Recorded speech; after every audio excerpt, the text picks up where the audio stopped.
ఉన్న పెద్దలు రెడ్డన్న గారు, మన శేఖరన్న గారు అందరు కూడా కౌన్సిలర్లు, మళ్ళీ మాజీ సర్పంచ్లు, వార్డ్ మెంబర్స్, మళ్ళీ బీఆర్ఎస్ పార్టీ ముఖ్య నాయకులు అందరూ కూడా పేరు పైన నమస్కారం. ఒకటి మనం చూసుకుంటే గత 5 సంవత్సరాలు కూడా మనము అంటే మామూలుగా పోలేదు. ప్రోగ్రాంలు కానీ, మీటింగ్స్ కానీ, ప్రతి ఒక్క డెవలప్మెంట్ యాక్టివిటీలు కానీ అసలు ఒక రేంజ్లో పోయినాయి. అన్ని కూడా చూసుకెళ్ళిపోయినాం. అంత డెవలప్మెంట్ కూడా మనకు కనిపించింది. అందరూ కూడా అంత సంతోషంగా ఉండే. ఏదో రియల్ ఎస్టేట్ డెవలప్మెంట్ బిజినెస్ లో కానీ అందరూ కూడా ఏదో పనులు ఉంటుండే, అందరూ కూడా డెవలప్మెంట్ ఏదైతుండే. కానీ ఇప్పుడు ఒక సంవత్సరంలోనే ఇంత మారిపోతుందని కూడా మనం ఎక్స్పెక్ట్ చేయలేదు. అందరూ ప్రతి గ్రామంలో కూడా చాలా బాధపడిపోతున్నారు అందరూ కూడా. సో మనం కూడా మన సొంతం కూడా మనం మాదరి ట్రస్ట్ నుంచి కూడా గుళ్ళు, రోడ్లు అన్ని కూడా ఈ ఏరియాలో బాగా డెవలప్మెంట్ చేసుకున్నాం.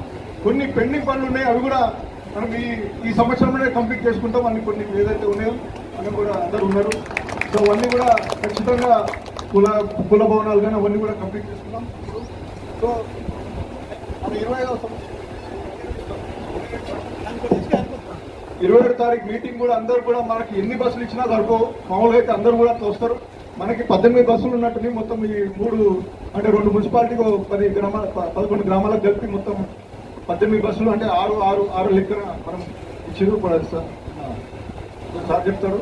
సో ఇవన్నీ కూడా ప్రోగ్రామ్ ని పెద్ద ఎత్తున సక్సెస్ చేయాలని, మళ్ళీ మనమందరం కూడా కలిసిమెలిసి ఇక్కడనే ఉంటే ఖచ్చితంగా భారీ ఎత్తున మళ్ళీ మంచిగా ప్రోగ్రాంలు కూడా చేసుకోవచ్చని కోరుతున్నాను. Thank you.